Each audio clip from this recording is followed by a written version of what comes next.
You've selected Faster Core Workout. I'm Jo, your Faster trainer. We're going to be focusing on those core muscles and burning fat from on the top. It's going to be a tough workout. Drive that a little further this time.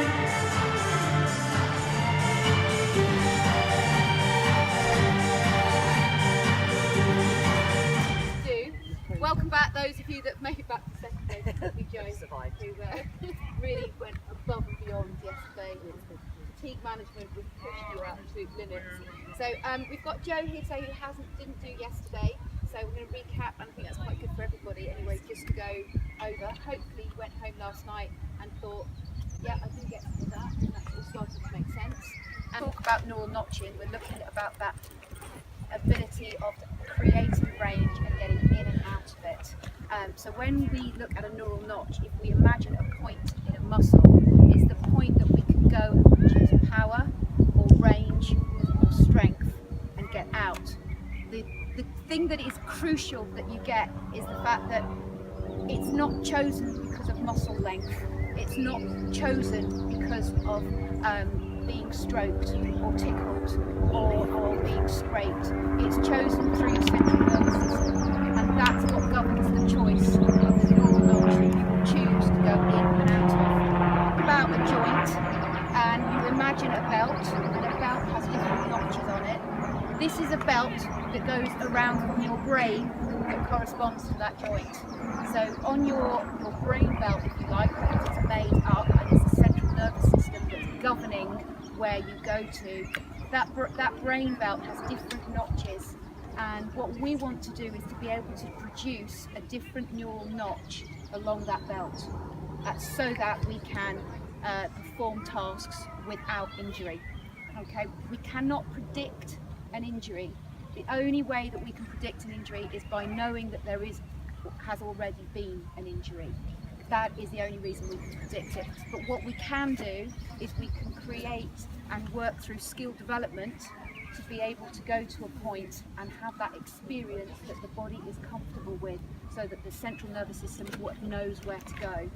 Okay, we can change the environment so that we can play around with that skill development, so we've got lots more options. So if you imagine a penknife, you've got one knife, and if you don't go into that one knife, there's that possibility of an injury because you don't have the skill. So by skill development, we're getting a Swiss Army knife full of different skilled options that we can go to.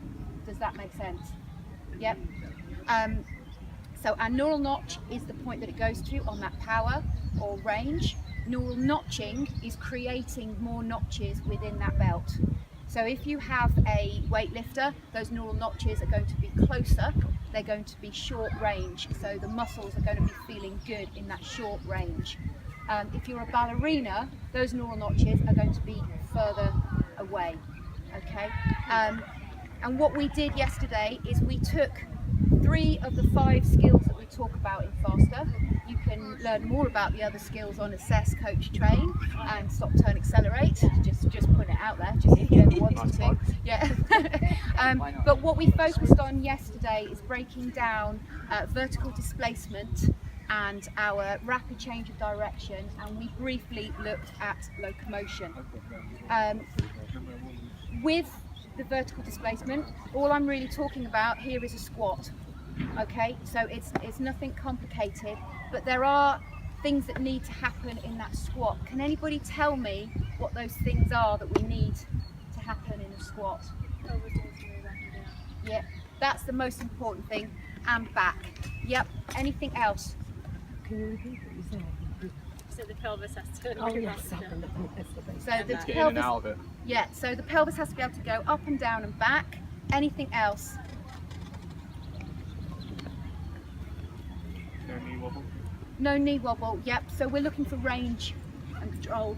Yep. So, but we're looking for range in the knee. What are we also looking for anywhere else? Quite important. It will have a huge effect on the rest of the body up. Ankles. Yeah.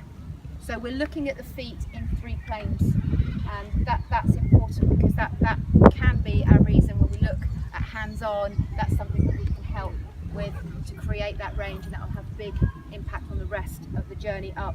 When you're doing skill development, the first thing you need to make sure you have consistency of sequencing. Okay, so those things need to be in place. We need to make sure that pelvis is dropping and the bum's going back. Yep. We need to change the environment. So we need to make sure that the skill is being challenged through different environments. That could be on grass, it could be foot position, so we're changing that environment. Then we looked at brackets, and when I'm talking about brackets, I'm talking about playing around with that movement, making it quite excitable. So it shouldn't be just static. We can use different arm drivers, we can use different goals, as long as we're going back to that sequencing is still present. We also looked at in skill development that we need to feed back that information. So we need to, this is where it probably gets as close to assessing as anything. So as a trainer, you might want to decide whether asymmetry is important or not, whether the movement, that we can develop that movement. But what we're actually doing is, rather than just saying, is it good, is it bad, we're saying through movement discovery, through skill development, we can help that person have a wider range that they can then come to. Does that make sense with that? And so we can use video feedback on things like that too. We also discussed, Joe, how when you start off with your skill development, that your initial cues, and I think I said this wrong all day yesterday, so I was picked up that I got made up a word. Intrinsic. I'm trying to put another S in it in the wrong place. Intrinsic. But you knew what I meant, right? So intrinsic or extrinsic. So when you have your client initially, they've never done a squat before, you could just tell them to sit on the toilet. They probably have done a squat, and that's why I'm talking about squat, because it's fairly simple. But you need to give them those basic cues that are going to help them, and that's where you could possibly use hands-on. But once you've got them doing that and they've got that basic skill, and you're then developing that skill with a foot out here or foot out here, any of those types of things, your cueing should then change to extrinsic, so that you're actually then looking at goal setting, task driven, and we now know through research that that development is going to be far faster on the learning curve. So that's why we want to do that. If you're not doing that, it's detrimental to your client. You're slowing their progress down. So it's huge. It's really important. We looked at our performance. Okay, so the 4 things that we needed in performance. Can anybody tell me the first thing that's needed in performance? It's the same thing. Well, we need skill, yeah, absolutely. We do need a skill, because otherwise it's not become a performance. But sequencing, yeah. So consistency, biomechanical sequencing, we need that. That's absolutely.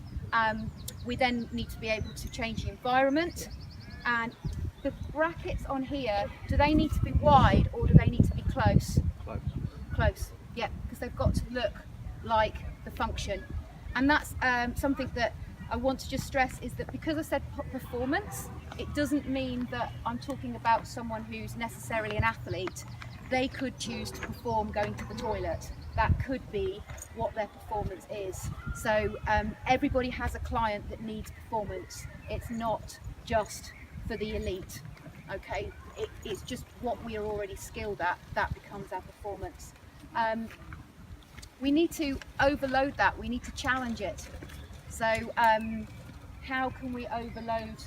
Poor Joe, you went through it yesterday. How did I overload Joe in a performance cluster?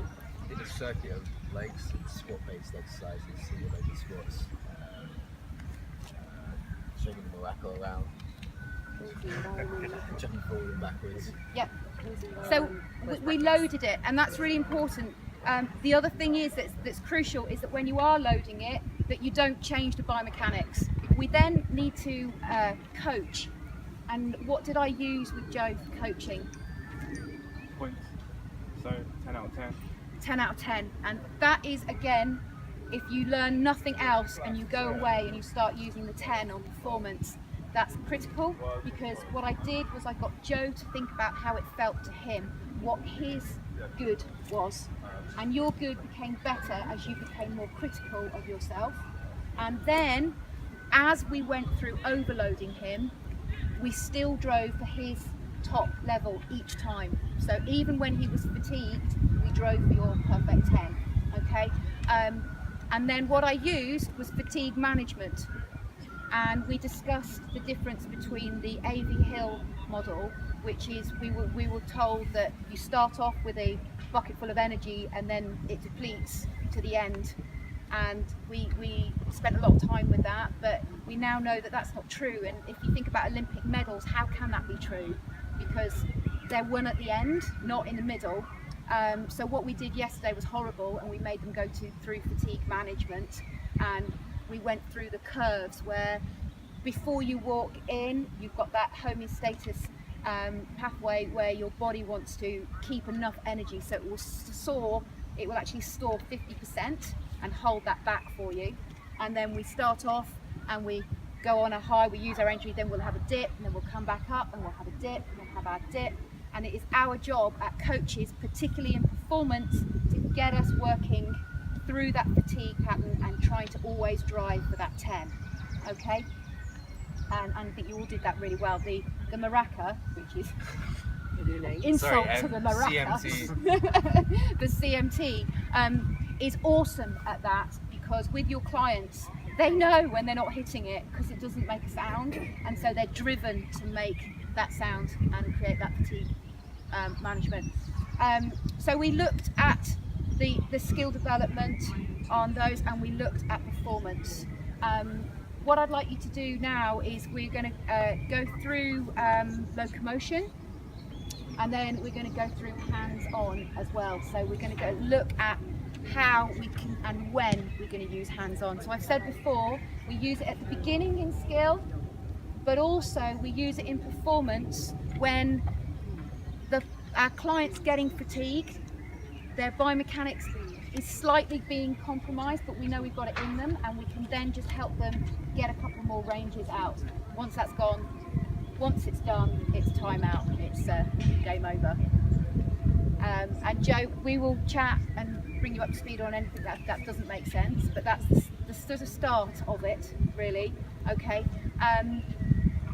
In our rapid change of direction, what was the consistency, the sequencing that I was looking for? How do we break that down? That was Getting the ribs away from the limbs or your pelvis. yes, that's it. So it's driven by the hip, bringing that away from the rib cage and allowing the limbs to come through. Yeah, absolutely. And if you remember the drill I put you through, we dropped. So we went to the side and then we did the drop, and then we worked on the getting out as well. So we put those together, they're working on that to create that speed. So we started to come in and drop and out, drop, and then we added the lift out, so that then when you started to move, you felt that there. Yeah, great. So let's go into our vertical displacement, which will be our squat or a lunge, lunge being forwards, back and down, that is our lunge. So it's the same as vertical displacement, we're just taking it to that point, okay? And we'll look at some hands-on for that. Out, you want to come forward, yep. And all I want you to do is we're just going to take a lunge, we're just going to step forward. Oh, you want to step forward? Yeah, step. Good. So I'm now just going to look at this foot here, and I can just place my hand on the calcaneus and talus, and just make sure that that's driving, okay? Or we can just feel that that tibia is coming through.